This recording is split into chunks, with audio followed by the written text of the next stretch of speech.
Sixième descente parlementaire du député de la première circonscription de Lumumba, Louis-Gabriel Missatou, auprès de ses mandants des comités 118 Timbamba Aéroport et 119 Timbamba Marché.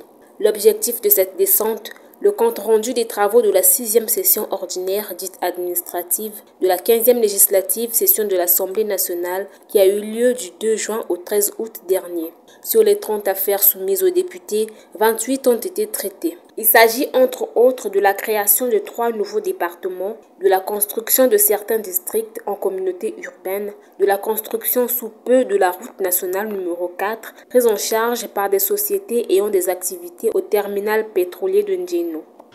Nous pouvons officiellement vous annoncer que toutes les entreprises ont été sélectionnées pour réaliser les travaux, que les acomptes ont été versés aux entreprises et que d'ici la fin du mois de septembre, vous verrez que les installations des chantiers commenceront pour que les travaux sur l'ensemble du réseau viaire de Pointe-Noire tel que lancé par M. le Président de la République le 28 février 2024 commencent.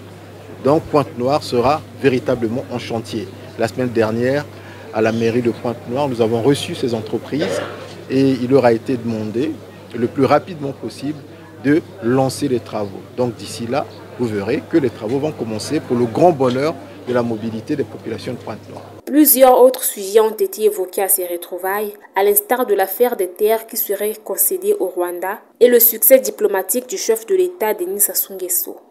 Aucun centimètre carré des terres congolaises n'a été cédé ni vendu au Rwanda. Les terres du Congo sont congolaises et le resteront. Que cette affaire de la prétendue vente des terres relève plus de ce que nous appelons nous le Rwanda bashing. Le Rwanda bashing est certainement, entre autres, dû au fait qu'il y a une situation difficile à l'est de la RDC.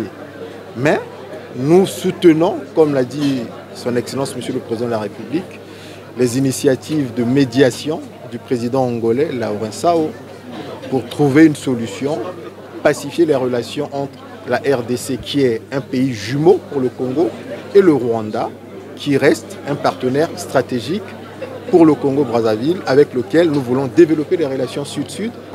Nous tenons à exprimer nos respectueuses admirations à son Excellence Monsieur le Président de la République pour ce succès diplomatique et commercial.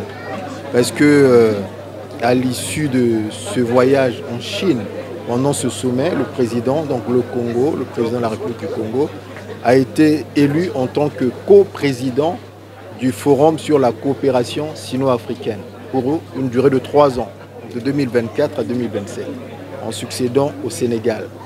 C'est une très bonne chose, un prestige diplomatique important pour le Congo et à la clé 19 accords de coopération qui ont été signés avec la Chine, ce qui augure des perspectives économiques très bonnes pour notre pays. Les populations qui ont exprimé leurs doléances lors des questions-réponses à Louis-Gabriel Missatou sont sorties de ces retrouvailles atténuées. Je suis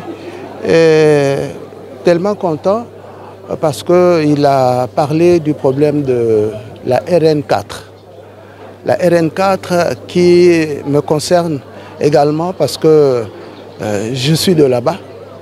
Et comme par hasard, en ce moment-ci, elle est très fréquentée. Et donc, nous souhaitons de tous nos voeux que cette opération réussisse parce que nous sommes un miroir. Notre route débouche vers le Cabinda, donc l'Angola.